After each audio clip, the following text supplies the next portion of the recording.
All right, have and have not fans. Yeah, so after waiting an entire week, we got another red herring. Basically, we did not get confirmation as to whether or not Derrick David has the lion tattoo, indicating that he is indeed the man who raped Hannah and is the man who was Candace's father. Now, let me just put it this way. A lot of people are telling me, Jeremy, you know what? I wasn't sure David was the guy, even after watching all your theory videos, but the fact that they keep teasing us and, suggesting we're going to see, but then they hide it, it has me believing he's not the guy. I mean, he is the guy because they keep pushing it back. Fair enough. But, I mean, honestly, I wasn't that annoyed that we didn't get to see it. I mean, I even made some posts on, my Facebook pages and on the YouTube community tab. When I first saw the episode live with everybody, I was annoyed at this, but then Hannah and Derrick had a very sweet scene, so I honestly didn't mind the fact that we didn't get the tattoo. But then Benny drags his ass into the room, and that just pissed me off. But then I rewatched the scene a couple more times because YouTube, on the OWN channel, they have like an entire 5-minute clip from, Derrick and Hannah being in bed to when Derrick leaves the house. And honestly, what made me less annoyed about the scene was the fact that, it turned into one, Hannah is once again, hey, stop, Derrick, we're not doing anything, to Derrick about to take his shirt off, but then he doesn't. But then they have a sweet moment, like Hannah saying, I just wanted to feel pretty. And I was going to do an entire video about, man, Hannah's just annoying, refusing to give Derrick any or whatever. But the way she's acting, I actually think it makes sense because remember, she isn't used to this. I mean, yeah, I get it. A lot of people like, man, Hannah's old asses, and I'm paraphrasing people's comments now. Man, Hannah's old ass is ridiculous. She's trying to, act like a virgin and whatnot, and she needs a man, yada yada yada. But I get it. I mean, if memory serves, and I could be wrong about this, but wasn't Tony like her last man? Like, the last man she had in her life for quite some time, but then, he stepped out on her and that was it. She was a single mom. Not counting Candace, of course, but because, that's how Benny was born. So I don't think she's had like a serious relationship or anything like that ever since Tony. And again, I could be wrong about that. And I'm really referring to, the time frame before the haves and have not started, because in the series itself, we kind of saw a thing with Byron, but then when Hannah found out he was just, somebody put into her life by Jim, she cut that off. Her and Michael never really went anywhere. It's like she chose Byron over Michael, but then things didn't work out. And then her and Michael almost had sex, but then Benny again interrupted.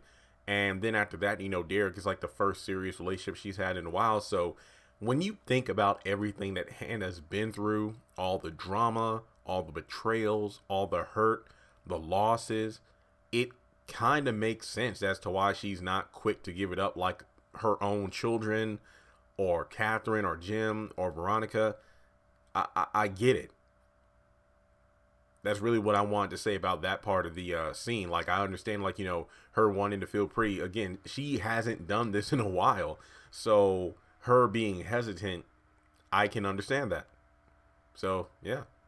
But in regards to the next part of the scene, him not taking off the shirt, that leads to a very cute scene, I'm trying to look pretty. And then Derrick, being a bit frustrated in a funny scene where it's like, I was in the bathroom. I saw you got those grandma, I forgot what he said. Not grandma Rose, grandma bloomers. I forgot what he said. And then you come out of the bathroom looking like that and you tell me I can't have any, and it's hard for me to not get turned on. You're a tease. And I thought that was pretty funny too, because in the way she was, it's just like, hey, I'm a Hershey bar, and I'm unwrapped, but you can't take a bite out of me. See what I mean?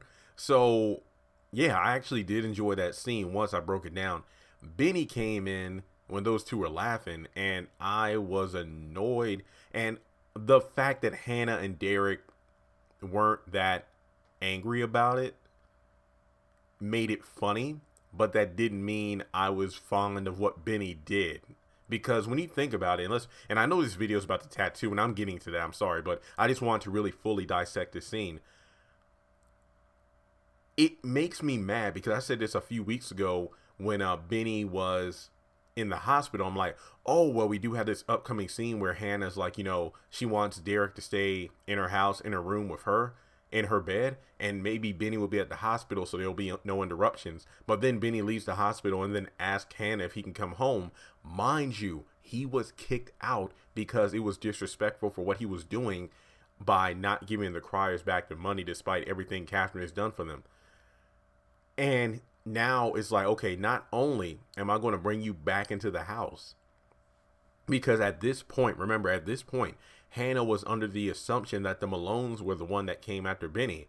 And by bringing Benny back into the house, she's putting her own life at risk as well. Remember, the Malones said they wouldn't kill the entire family for $45K. It would just be Benny. But in this situation, look at it from Hannah's perspective. She's putting her own self at risk by letting Benny come back into the house.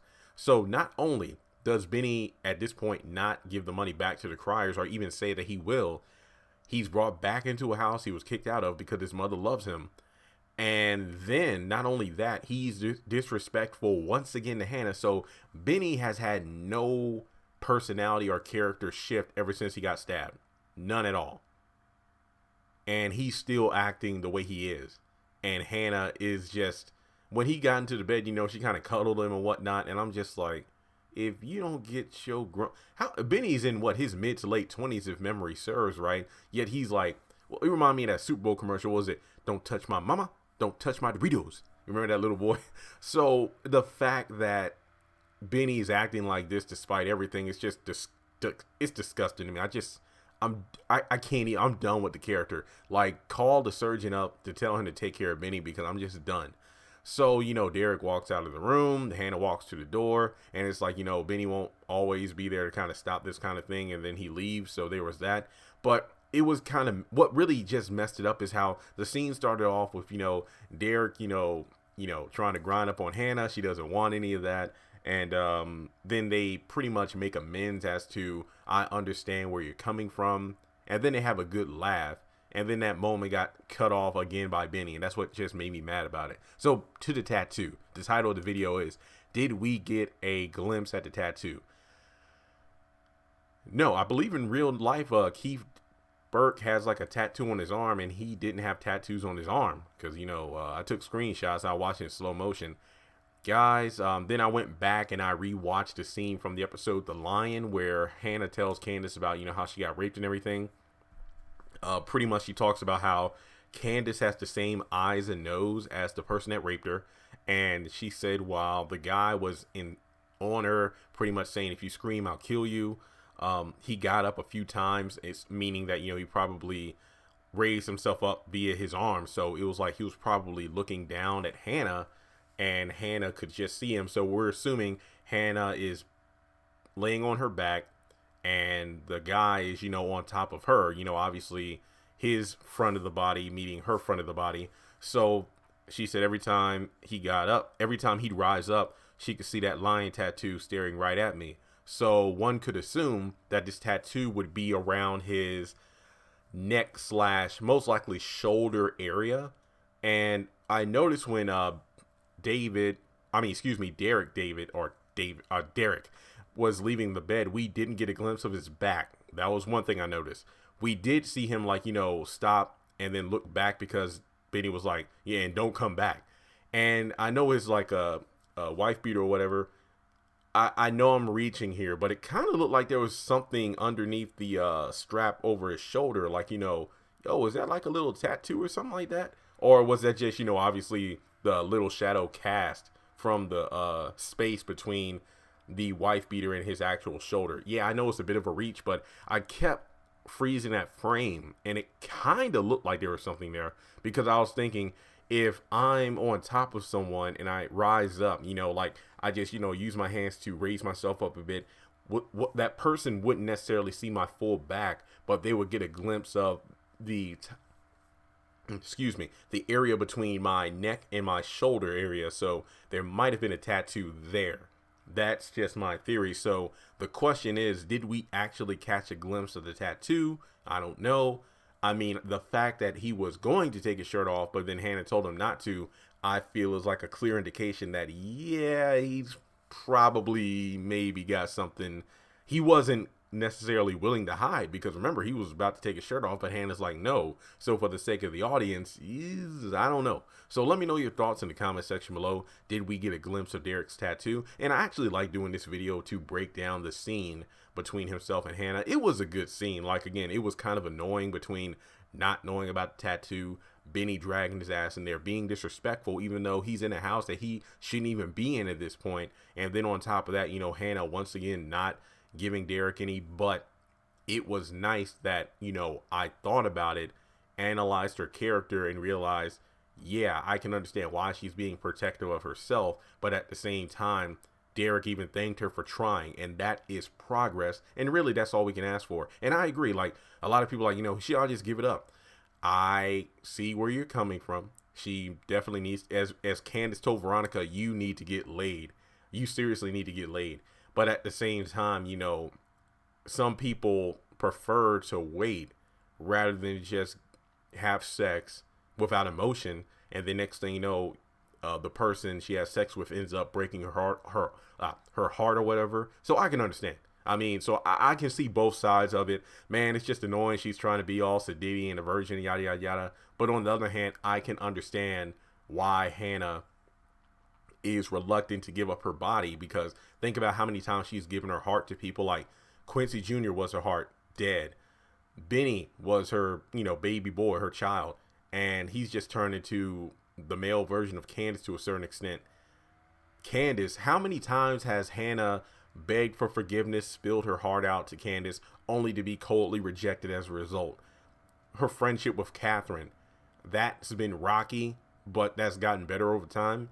You know, her friend for a couple of years, Celine, turned out, you know, she wasn't who she thought she was. And the list goes on, folks. So I can definitely understand why Hannah is reluctant to just have sex.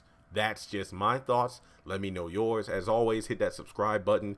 I'm just glad to see the channel is continuously growing, and that's all I could ask for. I really do appreciate it. So thanks so much for tuning in, and I'll talk to you soon. Congratulations on making it to the end of this video. If you like what you saw, be sure to hit that thumbs up button, as well as leaving your thoughts in the comment section below so we can keep the conversation going. On the left hand side of the screen, you should see a picture of Jeffrey Harrington. You can click on him in order to subscribe, but also hit the bell notification icon. That way you don't miss out on any new content. Also, you should see some videos appearing on the screen as well that I'm pretty sure you'll enjoy if you enjoyed the one you just saw. But also, be sure to follow me on social media such as Facebook, Instagram, and Twitter. Links to all my social media will be in the description below. And in order to help this channel hit 100,000 subscribers, I'm going to need your help. So make sure to share this video as well as the channel around with all of your friends on your own social media. But once again, thanks so much for tuning in, and I'll catch you all in the next video.